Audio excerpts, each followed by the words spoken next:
Elizabeth Fritzl was held captive for 24 years and gave birth to 7 children. In 2008, a 42-year-old Austrian woman named Elizabeth, born in 1966, reappeared after many years of being missing.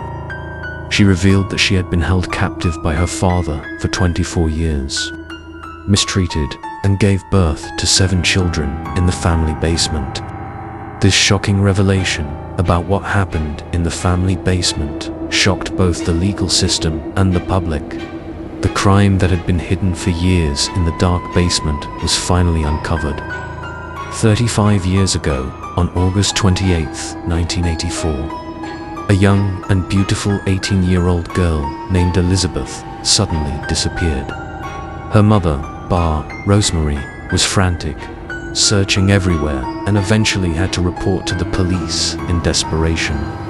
The story of Elizabeth's disappearance weeks later caused the family to brace themselves for the worst.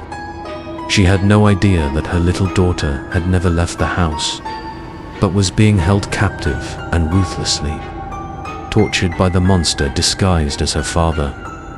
The family received a letter, allegedly from Elizabeth, saying she had run away because she was tired of family life. The letter was a ploy by her father, Jose Pruzzo, born in 1935, who forced Elizabeth to write it in order to cover up his actions.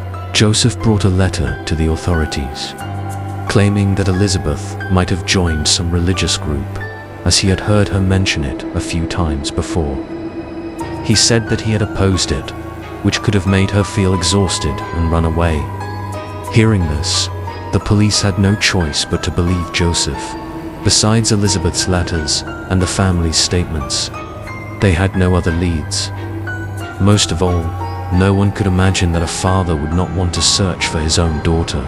Right, but they were wrong. He wasn't a father, he was a demon. In August 1984, Joseph took advantage of the house's basement being under renovation and called Elizabeth down. She was completely unsuspecting, and the moment she let her guard down, Joseph used a chloroform-soaked cloth to cover her mouth, causing her to pass out. Once it was done, he dragged his poor daughter into the room in the basement that he had prepared in advance.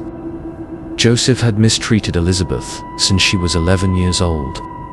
He began planning her capture at the age of 13 and built the basement for this purpose. Neighbors reported hearing construction noises around, but they didn't question it further since Joseph was an electrical engineer. Joseph forbade his family from approaching the basement where he worked after completing the renovations.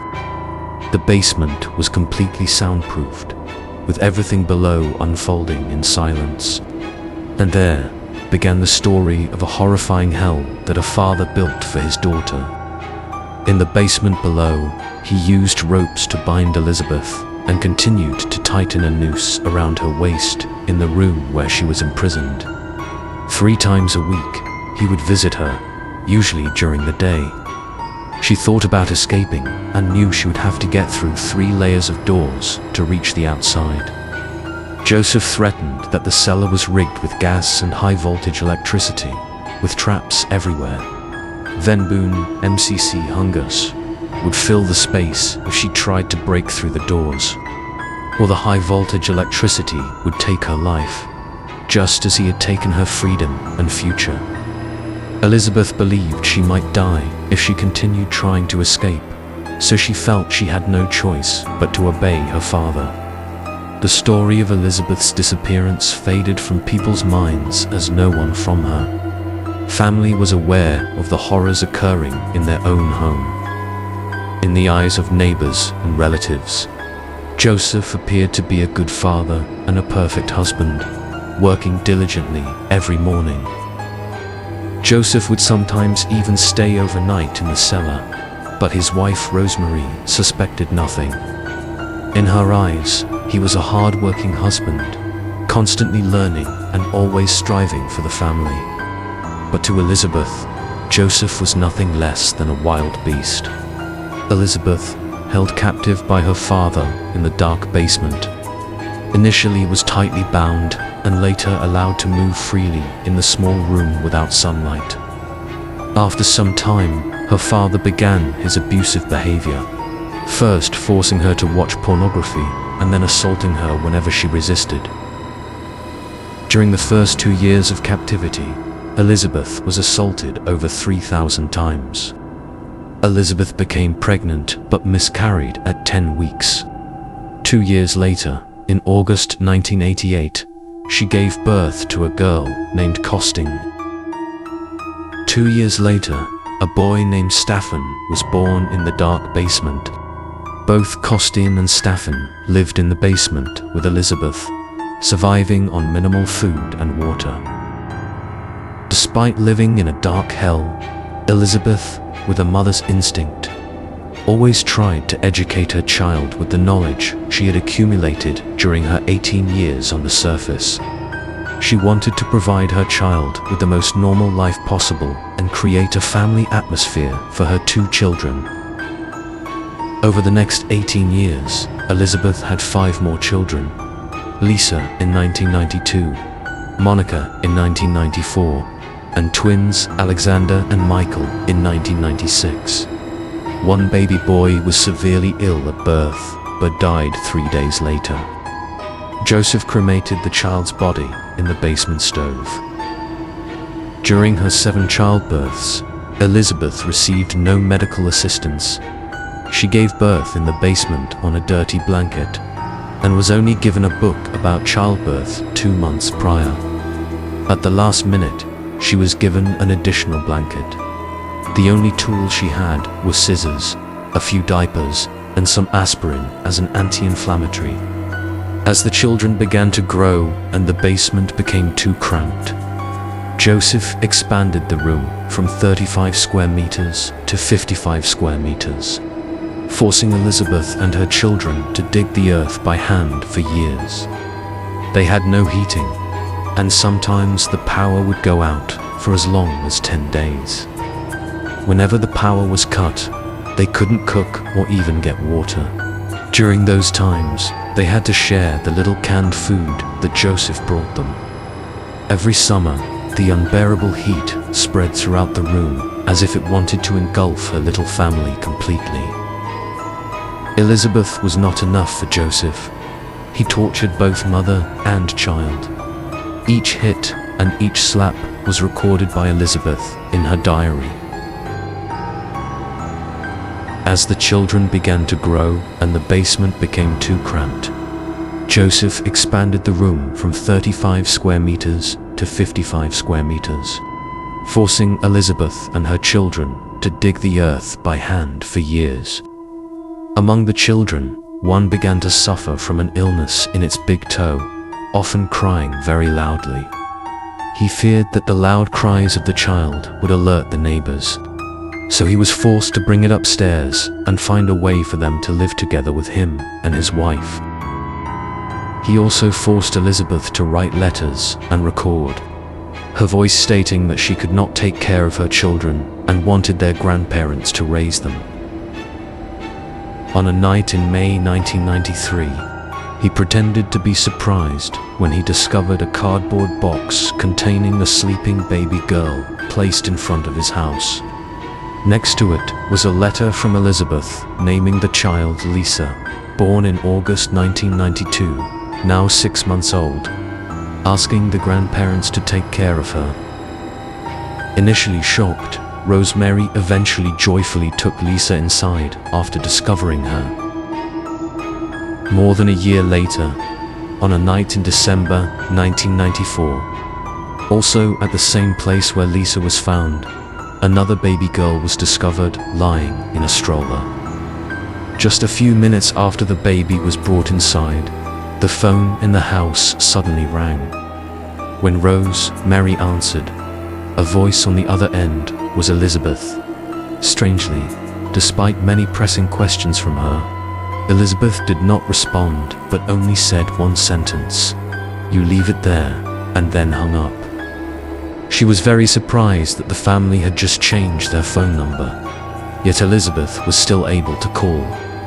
However, She did not suspect anything further and decided to adopt the girl. Then 3 years later, in July 1997, another baby appeared at the Fritzl's front door. This time, it was a baby boy named Alexander, and like every time before, Rose, Mary, and Joseph did not complain about anything and continued to adopt the child. Thus, the 3 children, 2 girls and 1 boy, were officially taken in by the Fritzl couple as their godchildren, playing and having fun every day, unaware of the prison-like life of the person who gave birth to them down in the basement. Down in the basement remained Elizabeth with 3 other children, HDE, eldest, the second and the youngest, who had never seen the light of day. The only means connecting them to the outside world was a radio, primarily used by Elizabeth to teach the children to speak. Will Elizabeth and her children be able to find the light to return to a life like everyone else, or will they forever accept the dark days? And when will the evil one, disguised as their biological father, Joseph, finally pay for the crimes he committed against his daughter and the children who didn't know whether to call him father or grandfather, living in a dark basement for 24 years without knowing the sunlight? And that number could potentially stretch to 34 years, 44 years, or even longer is something no one can be certain about. However, in 2008, a surprising event occurred when Kirsten's 19-year-old daughter unexpectedly fell ill and was in a very critical condition. Elizabeth knelt down and begged for permission to take her daughter to the hospital immediately.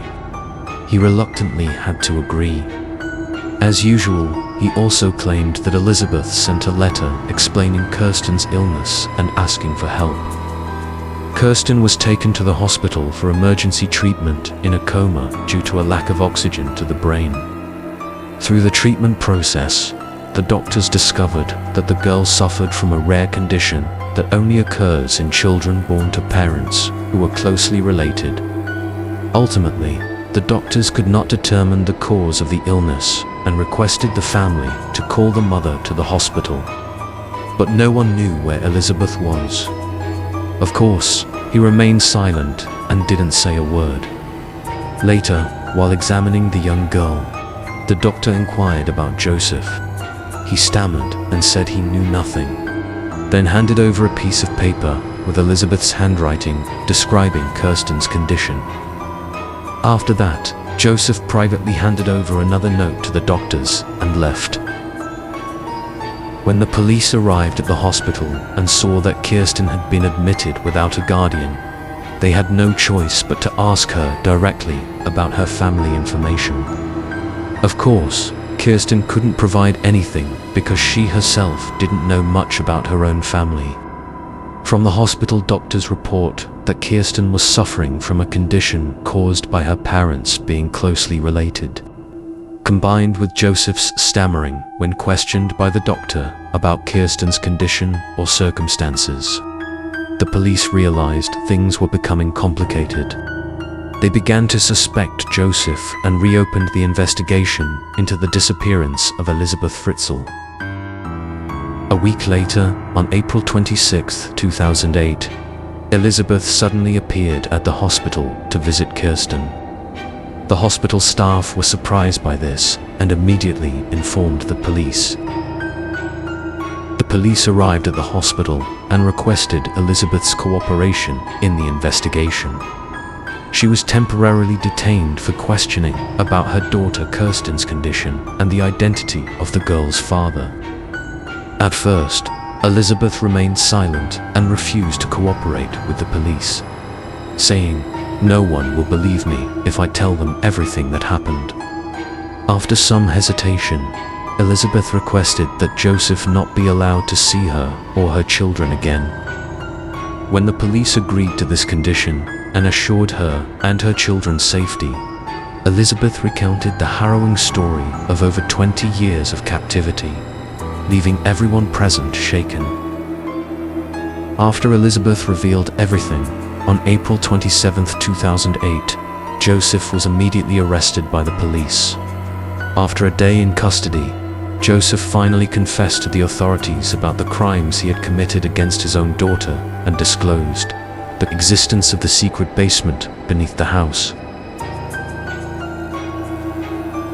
When the police conducted the search of the basement, they found that the entrance was concealed by a shelving unit. The door was secured with a code and remote control. Inside, the 1.7-meter high basement contained 4 small windowless rooms ventilated by a duct and a fan. An investigator stated that it was clearly a purpose-built, functional prison. Additionally, the police discovered scattered pieces of paper hidden in the basement, along with a diary believed to belong to Elizabeth. It recorded detailed accounts of the times the demon would beat, threaten, or even angrily smash dishes. Incidents included her aunt catching mice by hand and Joseph mocking the children living in the basement by showing them photos of their siblings playing in the garden or swimming in the pool. The pages documented 8,624 days of captivity and more than 3,000 instances of rape, all meticulously recorded by Elizabeth. The trial of defendant Joseph took place on March 16, 2009, at the Sanford City Court in Austria. After 3 days of deliberation, the final sentence sentenced defendant Troes to life imprisonment for crimes related to the murder of an infant, unlawful detention, and abuse of his biological daughter. The father admitted to the charges and stated he would not appeal. However, due to some loopholes in Austrian law, Troes could be released after just 15 years from his detention in 2008.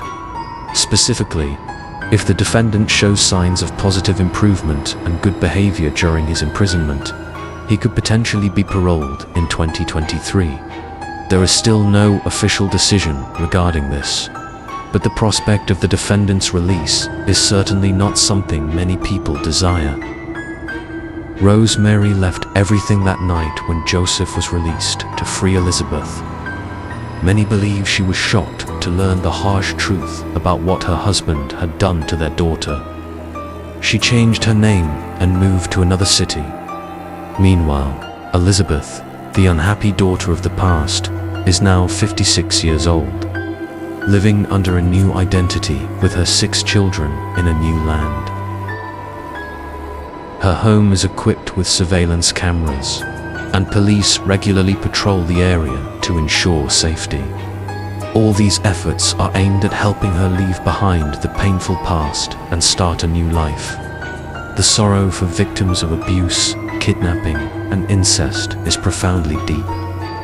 They not only endure physical wounds, but also carry long-lasting psychological scars. The pain and fear they experience are indelible. Behind each story is a wounded soul, a life robbed of joy and hope. We must listen to and support them, helping them heal and rediscover light in their lives.